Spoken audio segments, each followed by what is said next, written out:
သမ္မတဒေါ်နယ်ထရန့်ကိုသုတ်သင်ပစ်မယ်လို့အစင်းမြင့်အီရန်အရာရှိကြီးတဦးဖြစ်တဲ့အလီလာရီဂျာနီကမလ10ရက်အင်္ဂါနေ့မှာချင်းချောက်ပြောကြားလိုက်ပါတယ်။ခမရသုတ်သင်ခံလိုက်ရမှာစိုးရိမ်တဲ့အတွက်ကိုဂရုစိုက်နေပါဆိုပြီးအီရန်မျိုးသားလူမျိုးရေးကောင်စီအတွင်းရေးမှူးအလီလာရီဂျာနီက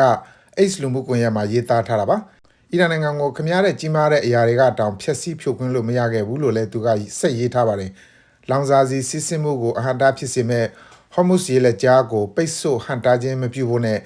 တကယ်လို့တားမြစ်မှုလုပ်မယ်ဆိုရင်လက်ရှိကြုံတွေ့နေရတာတဲ့အစာပေါင်း20ပိုပြင်းတဲ့အားနဲ့အမေရိကန်ကအီရန်ကိုတိုက်ခိုက်မယ်လို့သမ္မတဒေါ်နယ်ထရန့်ကအစောပိုင်းမှာ Truth Social လူမှုကွန်ရက်မှာရေးသားထားတာကိုလာရီဂျာနီကတုံ့ပြန်ရေးသားတာဖြစ်ပါတယ်။ဒါဟာအမေရိကန်နဲ့အစ္စရေးတို့ရဲ့အီရန်အပေါ်ပူးတွဲစစ်ဆင်ရေးစတင်ပြီးခေါင်းဆောင်အယာတိုလာအလီဟာမနီတည်ဆုံးခဲ့ပြီးတဲ့နောက်လက်ရှိအီရန်အစိုးရအဖွဲ့ကထိပ်တန်းတာဝန်ရှိသူတို့က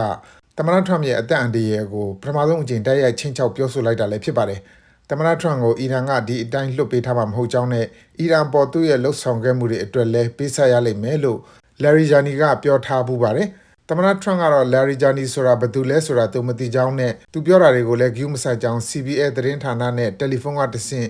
ပြုလုပ်တဲ့မေးမြန်းခန်းမှာပြန်လည်ဖြေကြားထားပါတယ်။အလီလာရီဂျာနီဟာအမျိုးသားလူမျိုးရေးကောင်စီဝင်အဖြစ်2005ခုနှစ်ကနေ2009ခုနှစ်အထိတာဝန်ထမ်းဆောင်ခဲ့စဉ်အတွင်းအီရန်ရဲ့နျူကလ িয়ার ဆွေးနွေးညှိနှိုင်းရေးမှုအဖြစ်ပါဝင်ဆောင်ရွက်ခဲ့ပါတယ်။တခါ2008ကနေ2020ခုနှစ်အထိလွတ်တော်ဥက္ကဋ္ဌအဖြစ်တာဝန်ထမ်းဆောင်စဉ်ကာလအတွင်းသမ္မတအိုဘားမားလက်ထက်ကရရှိခဲ့တဲ့အီရန်ရဲ့နျူကလ িয়ার လက်နက်တိစောက်ရေးဆိုင်ရာအစီအစဉ်တွေကိုထိန်းချုပ်ကန့်သတ်တဲ့